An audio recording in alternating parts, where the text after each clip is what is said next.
Hello दोस्तों, आप सबका स्वागत है ट्रेन विद शुभम चैनल पे। और आज हम लोग बात करने वाले हैं डेवसेक ऑप्स के बारे में। ये क्या चीज़ है डेवसेक ऑप्स, सिक्योरिटी कितनी इंपॉर्टेंट होती है डेवऑप्स में, ये सारी चीज़ें हम लोग बात करने वाले हैं। कुछ बेस्ट सिक्योरिटी प्रैक्टिसेस भी देखने वाले हैं, जिससे कि आप जब भी इंटरव्यू में जाओ, जब भी आप किसी कंपनी में जाओ, आपके पास एटलीस्ट थोड़ा सा आइडिया हो कि यार सिक्योरिटी कितनी इंपॉर्टेंट है, डेवसेक ऑप्स क्या होता है। तो डेवऑप्स और डेवसेकऑप्स में डिफरेंस क्या है? डेवऑप्स एक ऐसा कल्चर है जहां पे आपको ऑटोमेशन करना होता है, स्केलिंग करना होता है, इंफ्रास्ट्रक्चर देखना होता है और बेसिकली डेवलपर्स के साथ कोलैबोरेट करके आपको काम करना पड़ता है। डेवसेकऑप्स में क्या होता है? ये बेसिकली एक लाइफ साइकिल है, एक कल्चर है जस्ट लाइक डेवऑप्स, बस उसमें हर एक स्टेज पे आपकी सिक्योरिटी चेक्स होती है। फॉर एग्जाम्पल, अगर आप कोड कर रहे हो तो कोड रिव्यू होगा। अगर आप बिल्ड कर रहे हो तो अगर आपका बिल्ड अच्छा हुआ है, उसमें कोई वल्नरेबिलिटीज तो नहीं है, उसका सॉफ्टवेयर कंपोजिशन एनालिसिस, ये सारी चीजें होगी। अगर आप टेस्ट कर रहे हो तो उसमें भी पेनिट्रेशन टेस्टिंग होगी, सिक्योरिटी चेक होगी, बहुत सारी चीजें होंगी। अगर आप रिलीज कर रहे हो तो कंप्लायंस चेक होगा, थ्रेट मॉडल पॉलिसीज देखी जाएंगी। अगर आप डिप्लॉय कर रहे हो तो लॉग्स की ऑडिटिंग होगी, थ्रेट इंटेलिजेंस होगा, सिक्योरिटी मॉनिटरिंग होगी। तो बेसिकली आपके हर एक स्टेज पे security as a forefront लेके डेवसेकऑप्स में चलना पड़ता है। तो ये एक बेसिक सा डिफरेंस है डेवऑप्स और डेवसेकऑप्स के बीच। अब समझते हैं कि ऐसी कौन सी सिक्योरिटी प्रैक्टिसेस है जो आपको करनी चाहिए जिससे कि आप डेवसेकऑप्स में या फिर एटलीस्ट क्लाउड सिक्योरिटी में भी आप आगे रहो। तो सबसे पहले आइडेंटिफाई द रिक्वायरमेंट्स। आपको अपने प्रोजेक्ट की रिक्वायरमेंट समझ में आनी चाहिए कि क्या वो क्लाउड प्लेटफॉर्म यूज कर रहा है, क्या वो external third party applications use कर रहा है। एक सिंपल सा एग्जांपल मैं बता दूं, हम लोग AWS यूज करते हैं। AWS को हम लोग जीरो ट्रस्ट पॉलिसी में हर चीज खत्म पूरा AWS पे अपना डिप्लॉय कर देता है और कहते हैं कि हाँ सही है, सब सिक्योर्ड है। ये AWS के अलावा भी हम लोग थर्ड पार्टी एप्स यूज करते हैं, जैसे स्लैक इंटीग्रेशन हो गया, जूम इंटीग्रेशन हो गया। अब ये भी एक क्लाउड पे ही चल रहा है। स्लैक के भी APIs होती है जिसको आप इंटीग्रेट करते हो। क्या आपके वो API सिक्योर्ड है? क्या आपके जो भी ऑथेंटिकेशन टोकन है, स्लैक टोकन हो गया या फिर जूम की की हो गई, ये सारे सिक्योर्ड है क्या? तो ये सारे रिक्वायरमेंट्स आपको पहले लेने पड़ते हैं कि जितने भी चीज़ें थर्ड पार्टी आपके पास यूज़ हो रहे हैं, जितने भी क्लाउड प्रोवाइडर्स यूज़ हो रहे हैं, क्या वो सिक्योर तरीके से आपका डेटा, आपके प्रोसेसेस हैंडल कर पाएंगे नहीं। तो ये तो हो गया आइडेंटिफाइंग द रिक्वेस्ट, कि आपको समझना है कि प्रोजेक्ट में क्या क्या चीज़ें यूज़ हो रही है। सिर्फ और सिर्फ क्लाउड नहीं यूज होता है दोस्तों प्रोजेक्ट में, एक्सटर्नल डेटाबेसेस भी होते हैं, एक्सटर्नल थर्ड पार्टी सोर्सेज भी होती है, बहुत सारे इंटीग्रेशंस होते हैं। तो वो सब आपको ध्यान में रखना है। Make use of shadow IT. अब ये शैडो आईटी वर्ड क्या है? शैडो आईटी एक ऐसा डिपार्टमेंट रहता है जो आईटी डिपार्टमेंट के अलावा भी एक छोटा सा डिपार्टमेंट रहता है, जो बेसिकली रैंडम चेक्स करता है आपके पूरे आईटी इंफ्रास्ट्रक्चर पे, आपके प्रोसेसेस पे।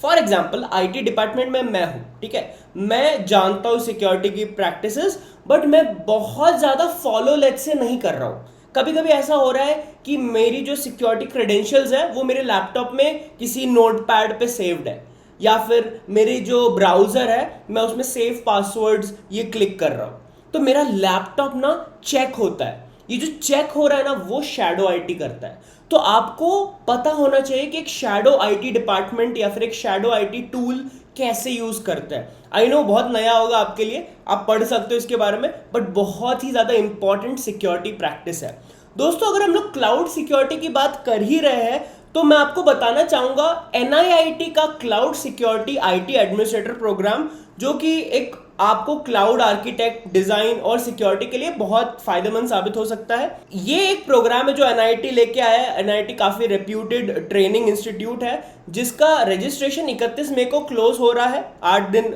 है अभी। तो आप देख सकते हो उनकी वेबसाइट, डिस्क्रिप्शन में लिंक सब कुछ है। इसमें आप क्या क्या सीखोगे? Operating system, network and security administration, Linux के ऊपर है पूरा।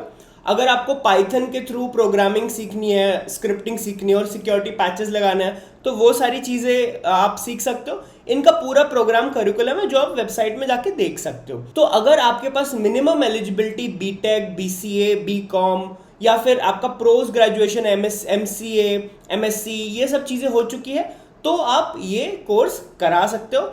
अब सेकंड, प्लेसमेंट का क्या है, इसमें असिस्टेंस मिलेगी आपको प्लेसमेंट की। अब इनका जो जॉब या फिर जो पूरा प्रोसेस है वो कुछ स्टेप्स में होता है। आपको पहले अपनी बेसिक इन्फॉर्मेशन फिल करनी पड़ेगी इस बटन को क्लिक करके।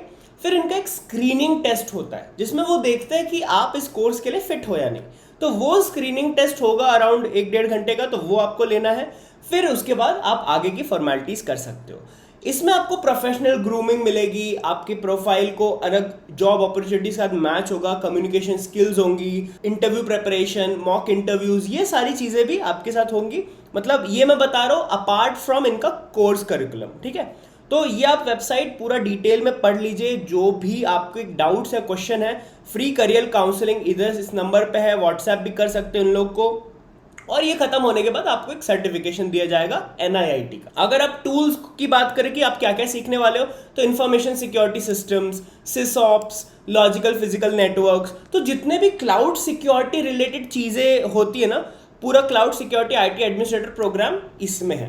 तो साइबर सिक्योरिटी, क्लाउड कंप्यूटिंग, इस चीज़ के लिए ये एक अच्छा कोर्स साबित हो सकता है। तो आप पूरा यहाँ पे व्हाट्सएप पर करके करियर काउंसलिंग लेके आप इस पर और रिसर्च कर सकते हो।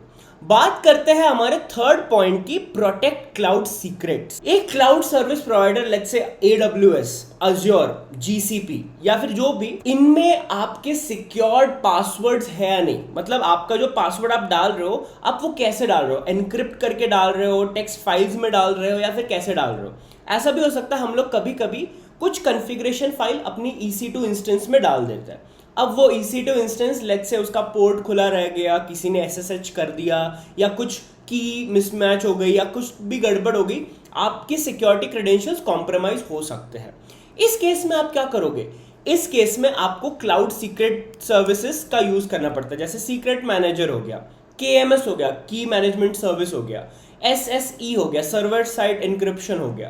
तो ऐसे जितने भी क्लाउड सिक्योरिटी या फिर सीक्रेट सर्विस है वो आपको यूज करनी चाहिए। बहुत ही अच्छी प्रैक्टिस होती है। बहुत सारे लोगों को पता नहीं होता है कि क्लाउड में भी सीक्रेट प्रोवाइडर्स, ये सारी चीजें रहती है। जैसे क्यूबरनेटीज में होता है, क्यूबरनेटीज में कॉन्फिग मैप्स, सीक्रेट्स और अलग अलग तरीके रहते हैं अपने पासवर्ड्स को, क्रेडेंशियल्स को सिक्योर करने के लिए। तो उसके बारे में भी आपको नॉलेज होनी चाहिए। तो इसी से रिलेटेड फोर्थ पॉइंट है use access management and principles. जैसे AWS का रहता है IAM, identity and access management. कभी कोई नया यूजर आ गया, आपने जल्दी में उसको एडमिनिस्ट्रेटर एक्सेस दे दिया। बहुत बार हुआ है मेरे पास ऐसा कि एक कोई ग्रुप है न्यू जॉइनर्स जिसमें बहुत सारे परमिशंस एडेड है। तो वो बिलिंग भी देख सकता है, वो डेटाबेसेस भी देख सकता है, S3 बकेट्स भी देख सकता है। मैं आपको एक छोटा सा बताना चाहूँगा फैक्ट। S3 बकेट्स में ना बहुत सारे बकेट्स होते हैं जिनकी पॉलिसीज, जिनका पूरा बकेट की कॉन्फ़िगरेशन ऐसी सेट होती है कि पब्लिक भी एक्सेस कर सकता है उसको। तो आपको अपने बकेट्स को बहुत सिक्योर रखना है, अपने डेटाबेसेस को बहुत सिक्योर रखना है, और उसी चीज़ के लिए है आपका एक्सेस मैनेजमेंट सर्विसेज, जैसे IAM। तो आपको पता करना है कि यार इस यूजर को ये रोल ही दिया गया है, इस यूजर को इतना एक्सेस ही दिया गया है, और ये सारे एक्सेसेस आप कोड के थ्रू या फिर अपने पॉलिसीज के थ्रू सिक्योर कर सकते हो। मैं जनरली फॉलो करता हूँ एक्सेस कंट्रोल यूजिंग कोड। तो जब भी मैं अपनी क्लाउड फॉर्मेशन टेम्पलेट या फिर टेराफॉर्म का पूरा स्क्रिप्ट लिखता हूँ, उसी में मैं मेंशन कर देता हूँ कि भैया ये यूज़र है तो उसको ये सिक्योर सर्विसेज का ही एक्सेस होना चाहिए। इससे बहुत फ़ायदा होता है दोस्तों। तो आपको IAM का अच्छे से यूज़ करना आना चाहिए। Last but not the least, secure your CI/CD pipelines. जब आप एक डेवऑप्स या फिर एक डेवसेकऑप्स के बारे में बात करते हो तो CI/CD बहुत ज़्यादा इंपॉर्टेंट हो जाती है दोस्तों, बहुत ज़्यादा इंपॉर्टेंट। तो हर एक स्टेज पे आपको मेक श्योर करना है कि आप सिक्योरिटी को ध्यान में रख रहे हो। फॉर एग्जाम्पल, अगर आपका कोड है, वो कोड बिल्ड हो रहा है, तो बिल्ड के टाइम पे आप देख सकते हो कि सोनार क्यूब के साथ ये इंटीग्रेशन कैसा है, आपके कोड में कोई थ्रेट तो नहीं है, आपके कोड में कोई वल्नरेबिलिटीज तो नहीं है। तो आपको ये भी देखना है। सो आपके पाइपलाइंस में आपको सिक्योरिटी ऐड करनी है। बात आ जाता है टेस्टिंग में कि भैया टेस्टिंग में कैसे करें। तो पेन टेस्ट की अलग अलग कंपनीज रहती है, सोल्यूशंस रहते हैं जो प्लगइन्स प्रोवाइड करता है। एक और रहता है आपकी सिक्योरिटी को स्कैन करने के लिए एक टूल रहता है, एकदम से मुझको याद आया, ट्रिवी बोलते हैं उसको। ओके, ट्रिवी। तो ट्रिवी क्या करता है, आपके पूरे एप्लीकेशन को एक बार स्कैन कर लेता है for all the security vulnerabilities. तो ट्रिवी एक बहुत ज़्यादा इंपॉर्टेंट टूल है जो आपको पढ़ना चाहिए। सोनार क्यूब हो गया, आपको पढ़ना चाहिए।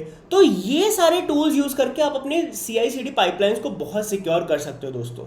हमेशा कोशिश करो कि जेंकिंस जो हो उसका सर्वर जो वो एक सिक्योर हो, किसी और को एक्सेस ना हो, सिर्फ आपके पास ही उस चीज़ को एक्सेस हो, जिससे कि आप उसका कोड या फिर कुछ भी पाइपलाइन किसी और के थ्रू चेंज ना करा दो। ये सारे कुछ सिक्योरिटी चीज़ें हैं जो आपको ज़रूर दिमाग में रखनी चाहिए। आपसे इंटरव्यू में पूछा जाएगा कि what all security practices have you seen. तो ये सारी कुछ चीज़ें जो आपको आई होप हेल्प करे। तो DevSecOps बहुत ज़्यादा कुछ बहुत बड़ा तोप नहीं है। It is just a security thing added in your DevOps collaboration and communication culture.